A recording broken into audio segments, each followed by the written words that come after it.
Magandang araw po mga kawangis ko, kung saan man sulok ka man ng mundo. Ito ang inyong lingkod, Anton Olson.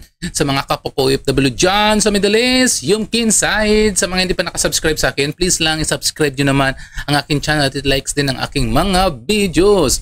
Ngayon napakalupit po ang isang builders na to, yung Wow Builders, napakalupit. Nag-contract sila ng 100 million dyan sa Bulacan. Sa Bulacan nag-contract silang 100 million ngayong March 2024.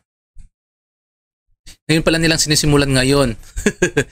Sinisimulan pa lang nila pero nakalagay na doon sa DPWH. Completed na. Kaya ito ang sinabi ni Vince Hison, ang ginagawa ng Wawa Builder ay isang kahayupan. Hayop na hayop talaga. Isa siyang Judas Barabas sa bansa. Tingnan mo kung matatandaan mo, siya po ang pinatawag po sa Senado na hindi makapagsalita doon at lagi niyang sinasabi, I invoke my right, self-incrimination. Diba? Kundi siya syunga-syunga. Pero yung lahat ng lahat ng ginagawa niya, halos lahat mga ghost project. Ibig sabihin, kukuha lang ng pera tapos walang ginagawang proyekto. So, panoorin natin po ang diskurso o panayam kay Vince Hison. Galing to sa DPWH website, no? Project briefer to. Bibigyan ko kayo ng kopya nito. Ito construction ng isang flood control structure, yan nakikita nyo ngayon. Yung protection wall, no? Dito sa river, worth 96.5 million from the 2024 GAA, no? This contract was started on March 20, 2024. Tandaan nyo yung data. March 20, 2024. Nakalagay dito, ang kanyang duration is dapat 270 days. Okay? Pero, nung June 11, so, April, May, June, so, less than 3 months, nakalagay dito, actual accomplishment, 100% in 3 months. So, tandaan nyo yan, 270 days dapat. Diba? 3 months, wala pang 3 buwan, nakalagay dito, 100% accomplished na siya. And kumolekta na yun, sir? Date collected, meaning nabayaran si Wow Builders, siya ang contractor, si Wow, July 21, 2024. So, 1 month after. So, 2024. Okay.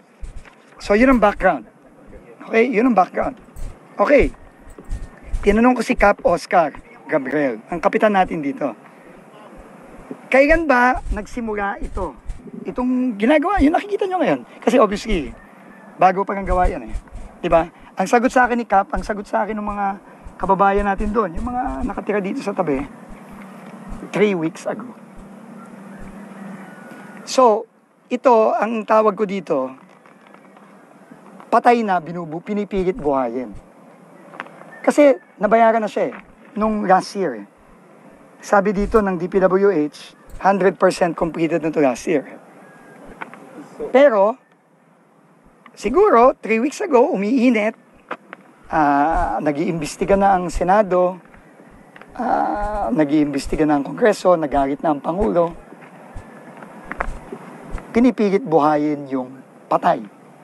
Wala na to ghost project ito Klarong Lupit, no? Ang kanilang completion is 9 months, 270 days. Pero 3 weeks lang nila ginawa. Ngayon lang, 3 weeks lang nilang ginawa, tapos ilalagay nila completed na, magsasabit na sila ng requirements sa DPWH. Nako! Isa yung kahayupan. Klaro, na ghost project ito. Pero dahil lang sa mga pangyayari, hinahabol ngayon. And kausap ko din yung subcontractor, si Jojo. Kabalan ko ito. Kinontrata lang siya 3 weeks ago. No, 3 weeks ago. Bayad na to, tandaan nyo, bayad. July 2024, bayad na to. Naka-record sa DPWH, completed. Ito na ang pinakamagaling at pinakamabilis na contractor na nakita ko. Na 270 days, ang schedule, natapos niya in less than 3 months. Ito na ang pinakamagaling na contractor talaga. No? Pero, ito talaga ang example nung sinasabi ng ating Pangulo. No? Ito yung sinasabi ng ating Pangulo na talagang ito, kahayupan na ito. Hindi tao to mga taon to. Nakita niyo naman yung hirap ng mga kababayan natin dito. Gano'ng kadalas kang binabaha dito, Kap? Actually, never naman binaha. Last na pagbaha po is 1997. Oh, pero ngayon, Ngayon po, hindi naman. Hindi naman. Opo, hindi naman. hindi ka naman binabaha. Hindi naman po. Hindi ka ba nagulat na may ginagawang flood control dito?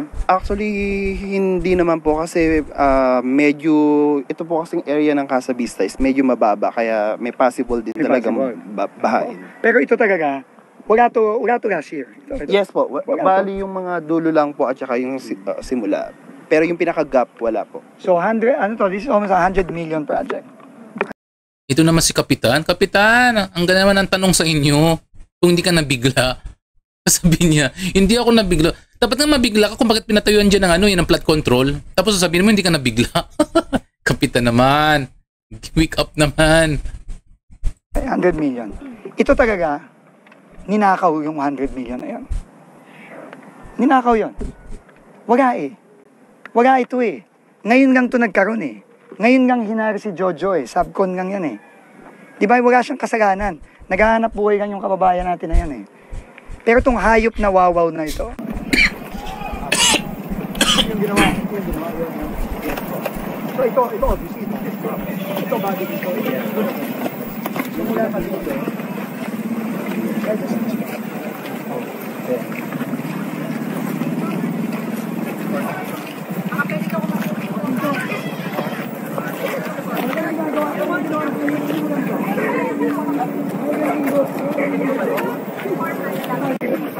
Saan kaya mo? Yung wall. Yung wall mo. 20 po. 20 millimeter. Opo. 20 millimeter. Ganyan inches na? 3 inches? 2.5? Ilang millimeter siyang inches? Ay, yun. Ay, nakalik. Ang kapal. Ay, tapunis lang po. Kahit po, DC po. Hindi niya po. Hindi niya po. Maganda mo eh. Opo, makanya po.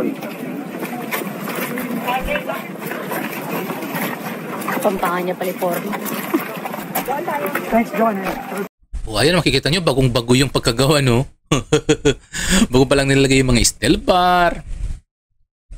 Siguro narinig nila nadadalaw dyan si Ben Hason. Naku naman talaga.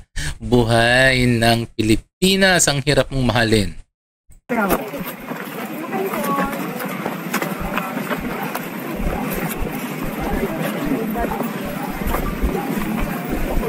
Hindi na ba ito? Hindi ba? Hindi, saan galing? Sabi na ba ito sa likod? Hindi pa. Ay, shucks! Oo. Para masyado. Anong tanong-tanong? Kuya, ano ka na? DPWH na.